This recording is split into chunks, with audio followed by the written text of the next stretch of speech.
Thank you again for all of your interactions with us.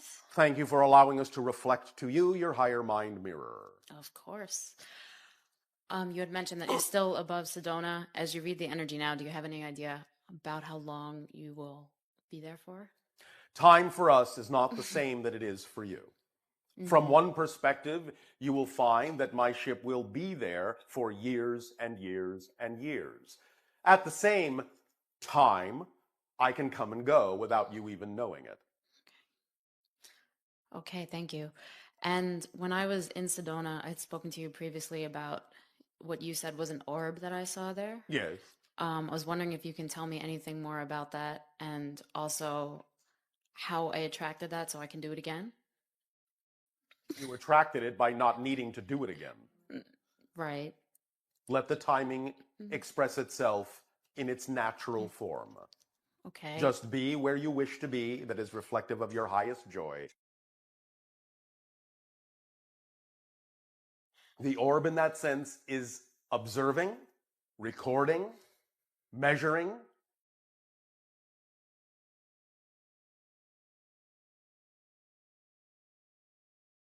determining the appropriateness of further contact,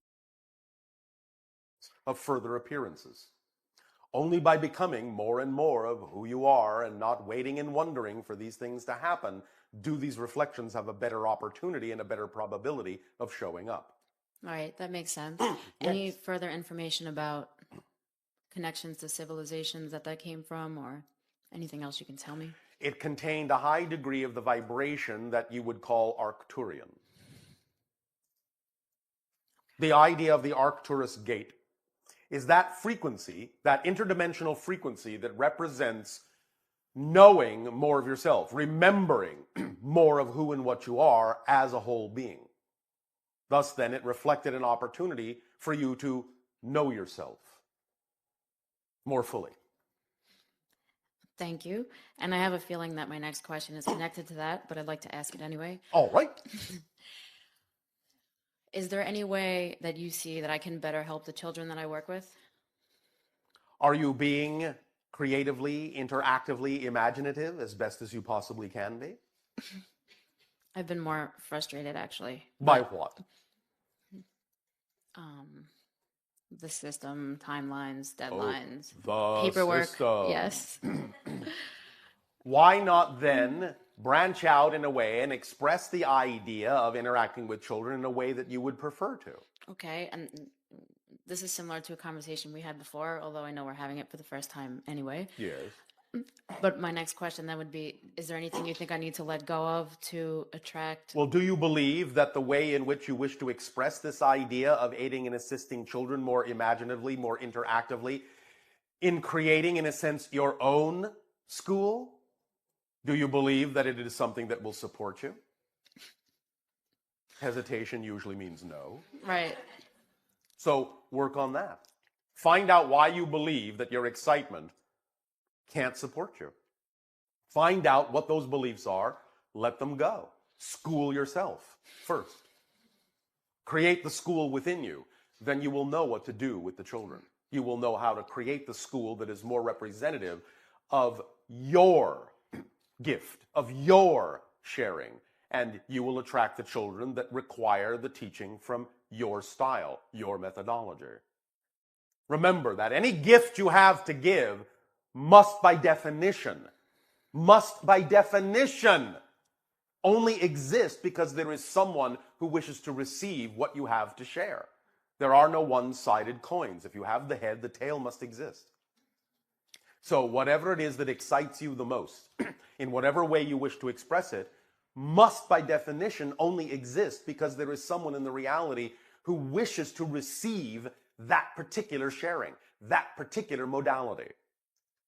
You are, I'll just put it this way, meaning no judgment, but I know that sometimes your physical mind understands these terms a little bit more clearly. By not acting on your highest excitement and creating the school that you would rather create, you are depriving the children of that teaching. Do you understand? Somewhat. Is there... Somewhat. Yeah, because I'm wondering if I can attract a position somewhere that's already formed and running. Like, Once again, perhaps you need a clearer understanding of how the nature of existence works. Let us explain. Excitement is a complete kit, a driving engine, an organizing principle. Whatever is the path of least resistance will be what gets attracted into your reality by remaining in the vibration of your preference. If it is the path of least resistance, that a place already exists into which you can fit, that is what you will attract. okay. If the path of least resistance is bringing you to the realization that it is easier to start your own school, that is what you will attract. What I am telling you is that whatever the path of least resistance is, if you're in the appropriate vibrational state, the opportunities will be obvious to you in the synchronicity that unfolds in your reality. So you don't have to sit there and question, will this happen? Can this happen? Is this possible? It's all possible. The only question is it relevant? Thus then, by whatever frequency you are, the higher mind mirror will reflect to you the relevant opportunities, the relevant synchronicities, the path of least resistance. It will be whatever it needs to be if you understand that these things function already flawlessly as a complete kit, as a driving engine, as an organizing principle. You don't have to make the details fit. They already fit. Right. And higher mind already knows the best path. All you need to do is act on whatever is most exciting in order to show your higher mind through your behavior that you're ready to accept the next opportunity, the next synchronicity, the next open door, and it will provide it for you. Instead of waiting around wondering if you should take a step because you don't know if that detail will be there when you need it. Of course it will. But of course, if you doubt it, it won't. Make sense? Yes. But I have been taking action too, but I have had some doubts. So is there anything else besides getting what is a doubt?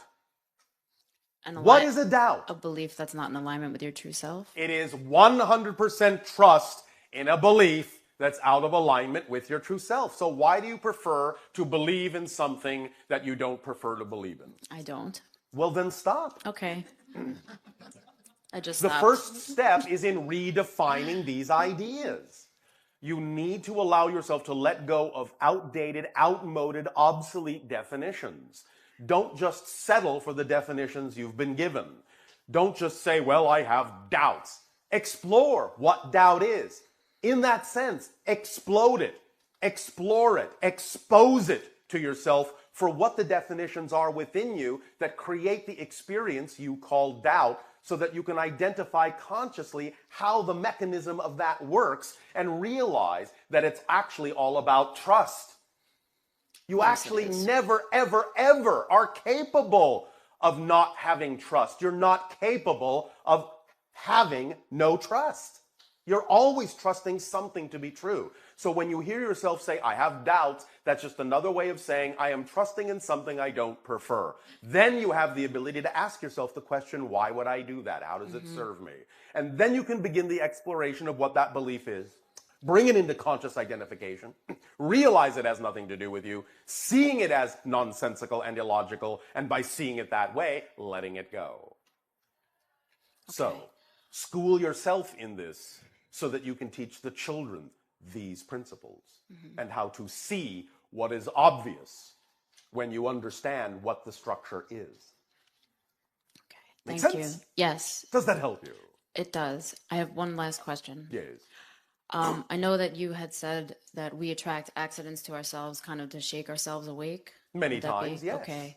That's not the only purpose, not the only reason, but yes, many of you will do that. If you do not wake up in another way, you will shock yourselves to awareness. Can you tell me maybe I'm a very careful driver, very careful, and I just had a recent car accident. And Congratulations! How exciting!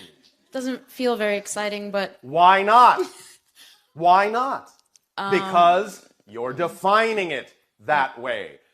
You need to use your imagination. How are you going to teach the children how to use their imagination if you're not using yours? Right. I'm working on that. Don't work on it. Do it. It's actually fun. You don't have to make this a trial, a tribulation, an effort. Using your imagination is easy. It's fun. I'm trying to figure out how. No. Oh, right. I'm sorry. Trying. So, Just see it with different eyes. like totaling 2 cars is fun. Use your imagination. Use your imagination. As you yourself said, as you yourself just repeated, many times you understand that these things happen to shake you awake. Right. And not so ironically, the one injury, he was fine, thank God. His car actually flipped over and everything, which was, the impact was just from me pulling out of a curb going like 5 miles an hour. So I have no idea how that happened. But the one injury I seem to attract to myself is a black eye, like a bruised eye. All right. So again, we go back to the eyes, and Yes. I'm just trying to kind of have a new perspective on this because there is a lot of opportunity for fear to come in again. Then do not turn a blind eye to the things that should be obvious. Such as everything you already mentioned. Yes. Such as define everything that happens in a positive way, Right. and you will expect a positive effect from it. And not view them as obstacles. Correct. Because how does that serve you to do so? It doesn't. Thank you. Okay. You have some decisions to make. Make them. How you choose to see life is how you live it. Period. Yes? Okay. Yes. All right. Class dismissed. Thank you.